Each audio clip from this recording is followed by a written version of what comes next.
Coach Smart. Please raise your hand and we'll bring a microphone around to you. Couple days in so far, how's practice been this week? Wasn't great yesterday. I hate it when you change your team, but we didn't do anything with the players. The players didn't have anything to do Sunday, and they didn't have school Monday. And I don't know, historically, the years I've been here, Monday's not great at Labor Day because they lay around all day Sunday, and then they lay around all day Monday because they don't have classes, and then they come over here and didn't have a great day. But today was much better. I think maybe it had something to do with the weather. It's a little cooler today, and there were good spirits. We had good practice. Yeah, Coach, I think I saw 13 true freshmen made their debut on Saturday against Clemson. What does that say about your program, and does playing time get used against you on the recruiting trail? I don't know about playing time. I think we can disprove that with the guys that have started and played. It may get used, but it doesn't work very effectively because we have as many freshman All-Americans and as many freshmen play as anybody in the country. So I don't know how effective it is, but I don't know. I would be interested to see how 13 compared to other years.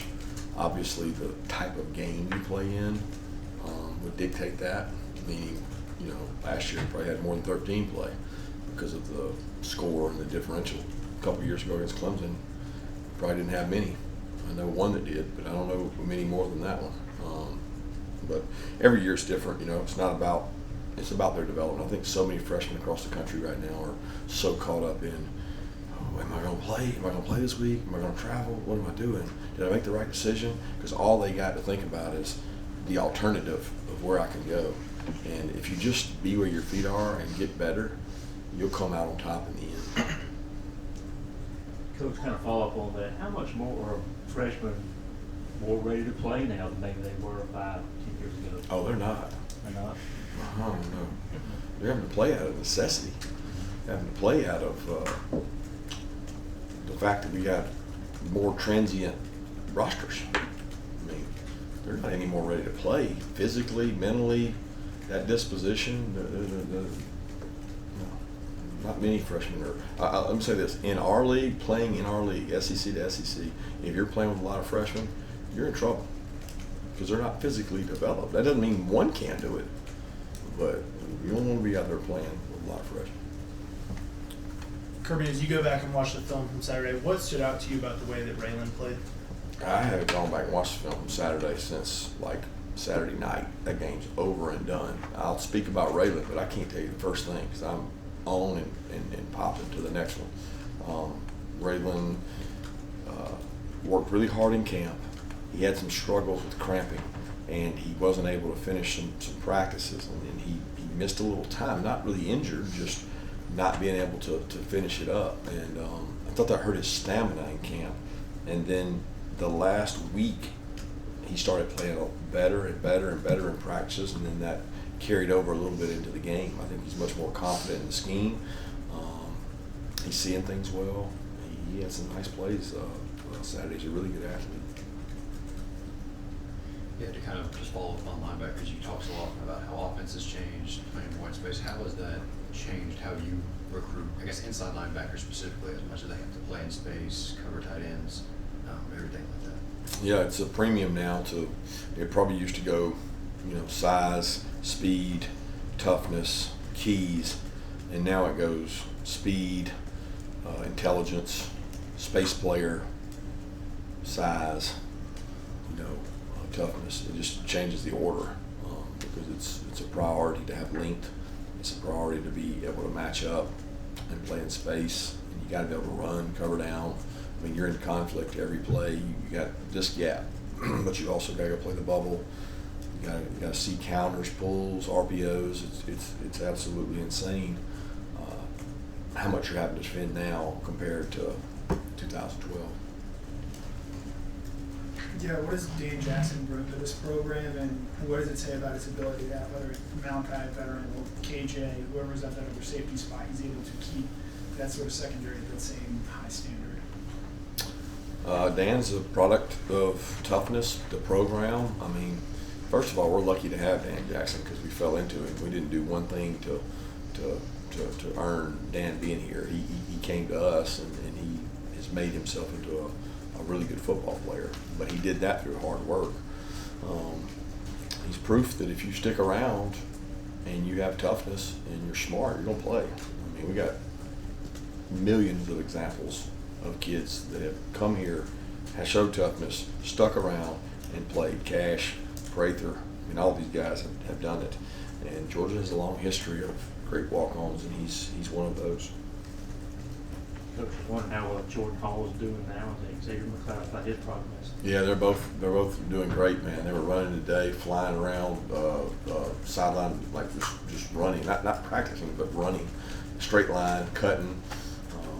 I'm fired up. I know it was Sunday or Monday. I looked out my office, and 2 days run together because of Labor Day. But Jordan was out there smoking it across the field, and excited. He was up 5:30 in the morning, game day, rehabbing on his own, beat Ron in there, riding a bike in Atlanta. I mean, he is a different dude when it comes to rehab. He has attacked it and dove all in. I think he's probably a little ahead of McLeod. McLeod's dealing with a different muscle tissue type injury, and he also hasn't really ever had a significant injury. So, but they're both pushing. I want to ask you about non-conference games. I know you play Georgia Tech every year. I wonder with like a Mercer or Georgia Southern or other in-state school, why they haven't been on Georgia schedules when you have Tennessee Tech yet, UMass? Not the slightest clue. Can't give you good input. I mean,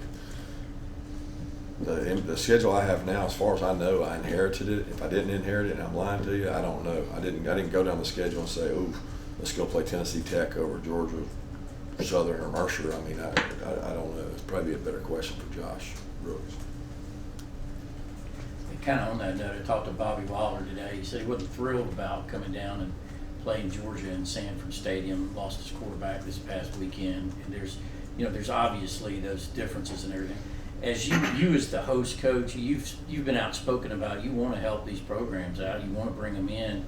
How do you sort of balance that? You don't want to get anybody hurt. You don't want to embarrass anybody. Does he still want the check? He said he absolutely did. He said, but there's no other way really for them to do it than that. Well, that's my point. I mean, everybody can put me in a pigeonhole of, well, Kirby believes in these games. Kirby doesn't believe in these games. I believe in the sport of football. And if you told me that the sport of football is going to lose programs because they can't sustain without the financial help, then I want to support that. I also want the financial support of our fan base. And if you polled them, they'd rather us play, Clemson, Notre Dame, every week play somebody. And I respect that too. I enjoy that. I coached in the NFL. I've been around those kind of leagues. I mean, I'm sensitive to both of those things. I just think that if we're going to lose football at a lower level because of financial reasons, I'd rather try to sustain those programs and keep them up. Which, by the way, the quarterback he brought in played really well too, and is a really good athlete. And I hate it for the other kid because obviously he was the starter. Yeah, Coach, you can feel free to swap me away here, but do you dare take time to look at Kentucky this week at all? Yeah, I don't have time. I don't. What I do is look at all the 3rd and 1 and 4th and 1 plays in our conference. All the explosive plays in our conference, and the tape was extremely long, considering there's 60 and 70 point games out there. But it's not looking at anybody specifically. It's just what's going on. I want to ask about a couple of transfers, Michael Jackson, Jake Pope. How are they coming along? Both working hard, both doing good, both part of our culture and our program, doing a really good job of pushing and fighting for playing time. Why were you looking at the short yardage plays? Some sort of trend, or is it just something you always do? It's something I always do. I think it's important to, if I got to make the decision whether we're going for it on 3rd and 1 and 4th and 1, I want to know what's going on. You mentioned the work that Hall and McLeod are getting this week. What are Janelle, Warren Brinson, and Michael able to do this week, and what specifically is it that Janelle is dealing with in terms of a pull? Yeah, it's a soft tissue injury. Janelle practiced and did everything today. I wouldn't say he was 100%, but he practiced and did everything. Warren did some things, was out there, moved around pretty good. I would say that Janelle's ahead of Warren, but Warren's got a shot. Michael's out there, watching our guys doing rehab, being in all the walkthroughs and things, but he's not participating. Yeah, we'll try to reteam play this weekend. Again, we don't talk about it, so it's not something that I share and talk about. Respectfully, respect your question. Yeah, seems like I always take the bullets on this, but on the going forward, the availability reports start Right. next week. So if a guy is suspended, you have to declare somebody's in or out, right, by Wednesday. Will you, at that point, because I think this past week you might have told ESPN that I didn't Trevor tell was ESPN anything. was I don't talk to suspended. ESPN, so don't put words in my mouth, Jeff. I didn't say that. You said I might have Holly told you. McGrath said that you said. I haven't talked to anybody. Yeah, so I just wonder. I mean, Not giving like if- anybody any more information than I give you, so I don't tell them anything. But about the, I understand the availability report when it was discussed. There was a debate about whether you had to put that on there. I think you're talking about a non-injury reason to not be playing, like a kid's got a death in the family and he's not going to be at the game because he's got to go to a funeral, or he's suspended. You have another category there that you have to report that they're not going to play. And there was a debate about that. I think it ended with you do have to put that, but there was disclosure to me and to several coaches in the SEC that were concerned about what the speculation will be. Because if you put them in that category, what are you immediately going to assume? That they're what? Yeah. That they're suspended. Yeah. And I don't think that's fair, you know what I mean? Because you could be an assumption that it's wrong.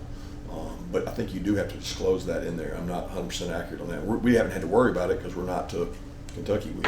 And like I said, Ron's going to handle the entire injury part of that because I don't want anything to do with the injury part of that. But following up on that, your impetus for not wanting to declare like it's a suspension or whatever, is it gamesmanship? Is it like you just No, want the it's not opponent to gamesmanship know, at all or- for me. It's a kid.